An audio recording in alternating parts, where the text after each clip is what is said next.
حدیث کہانی ہے۔ السلام علیکم ورحمۃ اللہ وبرکاتہ۔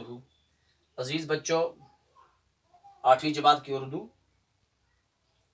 عنوان ہے سگریٹ نوشی کی تباہ کاریاں، T1 سے لیا گیا ہے۔ آپ کی کتاب پر صفحہ نمبر 59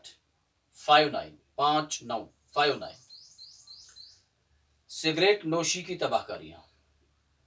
عزیز بچوں، سگریٹ پینے سے کون کون سی تباہ کاریاں پیدا ہوتی ہیں اور صحت کے لیے کتنی مضر چیز ہے یہ، اور شریعتاً کتنی شریعت میں اس نشاور چیزوں کی ممانعت آئی ہے۔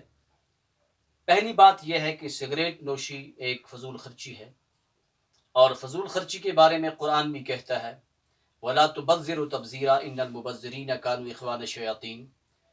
بے شک فضول خرچ اللہ کا قرآن نقل کرتا ہے کہ فضول خرچی مت کرو، فضول خرچی کرنے والا شیطان کا بھائی ہوتا ہے۔ تو سب سے پہلے جس چیز کی قدغن شریعت لگا دے، اس چیز میں کسی قسم کا کبھی کوئی فائدہ نہیں ہوتا، اس کے نقصانات ہی نقصانات ہوتے ہیں۔ پھر اخلاقاً بھی اچھی نہیں، اور صحت کے اعتبار سے بھی اچھی نہیں، فضول خرچی بھی ہوتی ہے۔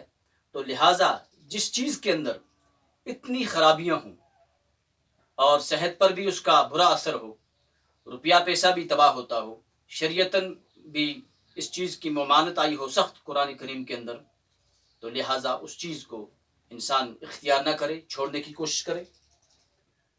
سگریٹ نوشی ایک بری عادت ہے۔ انسان کے اندر بہت ساری عادات ہوتی ہیں، اچھی عادات بھی اور بری بھی۔ اچھی عادتیں اچھی ہی ہوتی ہیں، اور کبھی کبھی انسان کی عادت عبادت بن جاتی ہے۔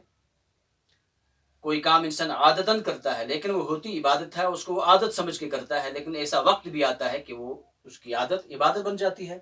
اور جب بری عادت ہوتی ہے تو وہ ہمیشہ بری ہی رہتی ہے۔ یہ کسی بھی طرح صحت کے لیے فائدہ مند نہیں ہے، بلکہ یہ کئی مضر اثرات کی حامل ہے۔ اس کے اندر بہت سارے مضر اثرات ہیں، صحت پر اس کا برا اثر پڑتا ہے، پھیپھڑے خراب ہوتے ہیں، اور انسان کا کلیجہ اندر کا سسٹم، امیون سسٹم بھی اس سے خراب ہوتا ہے، روپیہ پیسہ بھی فضول خرچ ہوتا ہے، شریعت میں بھی اس کی ممانعت آئی ہے۔ انہی مضر اثرات کے پیش نظر اس کو بین الاقوامی سطح پر انجوریس ٹو ہیلتھ، سگریٹ کے پاکٹ پر، ڈبے پر لکھا ہوا ہوتا ہے انجوریس ٹو ہیلتھ، قرار دیا گیا ہے کہ یہ صحت کے لیے مضر ہے، اور سگریٹ کی ہر پیکٹ پر یہ جملہ درج ہوتا ہے۔ کچھ سال پہلے اس جملے میں تبدیلی لائی گئی، اب ہر سگریٹ کے پیکٹ پر یہ عبارت درج ہوتی ہے سگریٹ سے کینسر ہوتا ہے۔ تو سب سے بڑی چیز جو ہے اس سے انسان کی صحت پر بہت برا اثر پڑتا ہے، اور اس سے کینسر ہوتا ہے، جس کا بھی کوئی علاج بھی جلدی نہیں ہے۔ تو عزیز بچوں، جس چیز کے اندر اتنی خرابیاں ہوں، اتنی تباہ کاریاں ہوں، شریعت میں بھی اس کی ممانعت آئی ہو، تو لہٰذا اس چیز کو انسان کو ترک کر دینا چاہیے۔ اور ہر شخص کو یہ چاہیے، اگر کوئی اس بیماری کے اندر مبتلا بھی ہو، خصوصاً میں اپنے اساتذہ سے یہ بات اس میڈیا کے ذریعے سے، اس واٹس ایپ کے ذریعے سے یہ کہنا چاہتا ہوں، یہ تو بری عادت ہے، اور مجھے امید ہے کہ کوئی استاد سگریٹ نہیں پیے گا، جو پیتا ہے وہ اس بات کو سن کر چھوڑ دے گا انشاءاللہ۔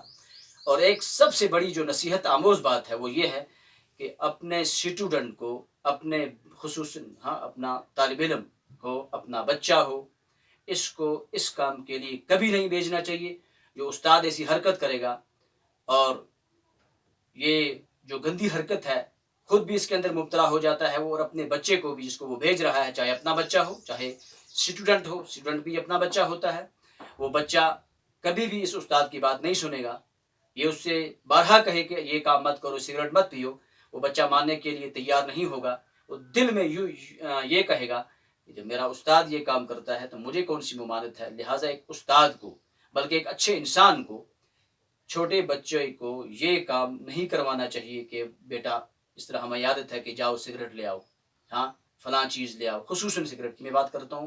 استاد کو ایسی نازیبا حرکت کبھی بھی نہیں کرنی چاہیے، جس نے کبھی کی بھی ہے زندگی میں وہ اس سے باز آ جائے۔ یہ ایک برا فعل ہے، خود بھی کر رہے ہیں اور دوسرے کو بھی اس کے اندر مبتلا کر رہے ہیں، خصوصاً اپنے بچے کو۔ کل وہ بچہ اس کی بات سننے کے لیے تیار نہیں ہوگا۔ تو عزیز بچوں، آج کا سبق اتنا ہی ہے، انشاءاللہ ثم انشاءاللہ اللہ تبارک و تعالیٰ نے چاہا پھر میں اس سے آگے آپ کو پڑھاؤں گا. اس کو میں نے حصوں میں تقسیم کیا ہے. پارٹ نمبر 1 ہے یہ.